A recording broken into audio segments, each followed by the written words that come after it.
Welcome back to the IBFP. Here's your host, Boxing New.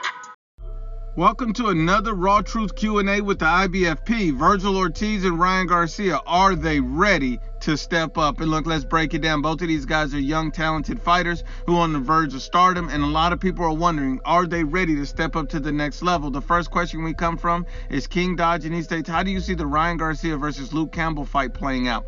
The next question we have is from YT. How many years will it take Vergil Ortiz to get a title shot? So we're going to break down Ryan Garcia versus Luke Campbell first. And is he ready for that step? Absolutely, he's ready. Luke Campbell is being hyped up because of Ryan Garcia hate.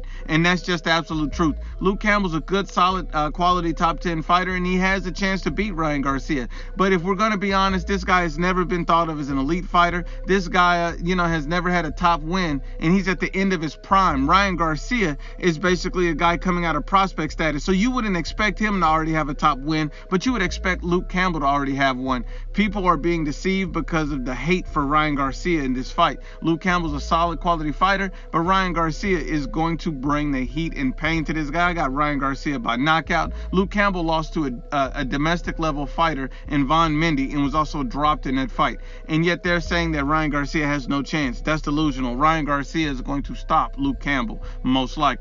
As far as Vergil Ortiz and when he's looking to get his world title shot, you see that he's ranked number 2 by the WBO, which Terrence Crawford holds that belt. He's ranked number 5 by the WBC. Errol Spence holds that belt, and he's the WBA gold champion, and Manny Pacquiao is the super champion in that division. So he's pretty much close to all of these world titles and all of these different sanctioning bodies. So Vergil Ortiz was probably about another year out at least from getting a full-fledged world title shot. But I like the way that Vergil Ortiz thinks because, this guy's already calling out Keith Thurman for a showdown in 2021.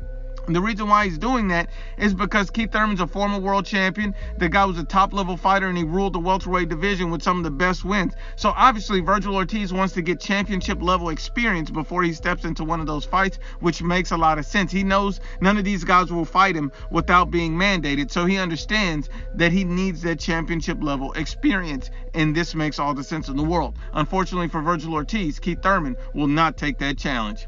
But let's just keep it going. The next question comes from Jonathan Mundai, and he states, Errol Spence keeps calling out Canelo Alvarez for a fight. If Canelo fights him, is it going to be considered a cherry pick or no? You said numerous times that Spence cherry picked Mikey. So look, let me break down the truth about this and what people seem to not understand. If you look at Mikey Garcia, he's not a natural welterweight. He had no height or reach advantage over Errol Spence. He had none of that. Even his own family said he didn't belong in the welterweight division. He looked like hot dog trash when he stepped up to face Errol Spence Jr., and he looked like hot garbage on wheat when he fought Jesse Vargas, a guy who's not even a top welterweight. So we got to be honest about the situation. Mikey Garcia had no strategic advantage over Errol Spence in their fights, except for his experience. Now, Errol Spence physically had a height and reach advantage over Mikey Garcia. He had a size advantage just with the weight as well. But the problem that people are seeing is that Errol Spence Jr., he's going to be the bigger man against Canelo Alvarez. He's naturally a bigger man than Canelo Alvarez, and a lot of people seem to not understand that in boxing. Errol Spence, has stated aside, when not even asked about Canelo Alvarez, that he plans to move to 154 and 160. Those are his career plans. He knows he's too big for the welterweight division. He's also stated, and in an interview about the Sean Porter fight, that he made that fight a lot harder than it was supposed to, and stated that he's likely to move up to 168 pounds for a champion one day. So think about it. A natural welterweight talking about moving up to 168 for a champion, that's a massive welterweight. This guy already has a height and reach advantage over Canelo Alvarez. That's more than anything Mikey Garcia could have ever hoped to have over Errol Spence Jr. Anybody talking about, being able to compete at 168 and you're already at 147 doesn't make any sense. Errol Spence, before the Sean Porter fight, by his own admission, was 189 pounds when he started camp. At the end of the day, we understand that Errol Spence Jr. is too big for the welterweight division, but he drains down in weight simply because welterweight division is a glamour division. He's going to have a strategic advantage over anybody he fights because he's naturally actually bigger than them. And two, since the welterweight division is a glamour division, he's going to be able to make more money against welterweights than he would anybody else, and he could be able to protect that at the same time. We got to be honest. If Canelo Alvarez fought Errol Spence Jr., there's no way that's a cherry pick. We got to be honest and unbiased. And let's get into the quick hits portions of the Q&A. We start with Diz, and he basically states, IBFP, do you think more people will fight Lomachenko since Teofimo beat him, or will he still be ducked? Well, you see, Gervonta Tank Davis is not looking to fight Vasyl Lomachenko.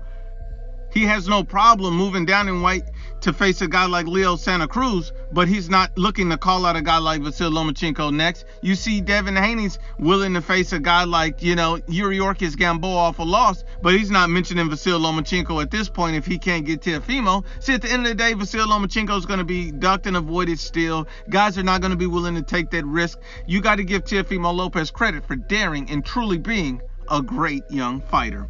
But let's keep it going. Julio Gamino says, what do you think of Shakur Stevenson offering to replace Miguel Berchelt against Oscar Valdez's, in Oscar Valdez fight?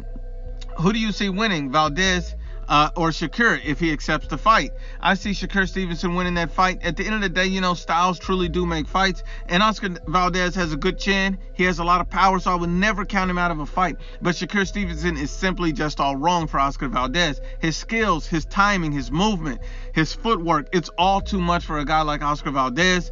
The style is simply not catered to what he does best, and sit in the pocket and fight and land those power shots. Shakur Stevenson will not be there to be hit. I got Shakur Stevenson by UD.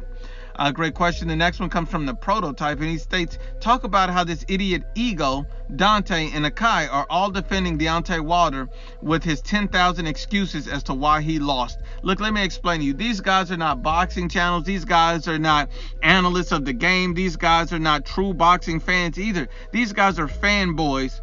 And, these are guys that sit around in their mom's basement all day watching Wilder twerk videos. That's the type of guys these guys are. They cannot be taken serious. Let's keep going. The next one comes from Phone Jack, and he states, Ryan Garcia said Devin Haney is a boring fighter. Do you think he's already making excuses to duck him? Absolutely not. The truth is, Devin Haney is a boring fighter. The truth is, Devin Haney does not do anything spectacular that's going to wow anybody. He's a good, proficient boxer, but as far as entertainment value, he's not that guy. And that's just the absolute truth. And to prove my point, you see Ryan Garcia even came out and said that he's down to fight Devin Haney in 2021, and this is at the end of 2019. See, you got to understand that at that point, Ryan Garcia already had a much tougher, more difficult fight against Jorge Linares booked for 2020, and he also had a potential of a guy like Tank Davis fight on the back end of 2020, and this was before the pandemic. So him saying that he'd be willing to face Devin Haney in 2021 made all the sense in the world. At the end of the day, Devin Haney's desperate and needs to clout chase every big name in the division simply to get some fame, because he is a boring fighter. And that's facts, not feelings. But let's just keep it going. David Campos says, can you speak on the WBC president, Mauricio Suleiman, and how he's been accused of being biased toward black fighters, and he's defending Mexican fighters, and how he may be involved in helping Tyson Fury cheat? First of all, I know that this question makes no sense, because you started at the very end saying helping Tyson Fury cheat. Tyson Fury did not cheat Deontay Wilder. That's period. He didn't do it.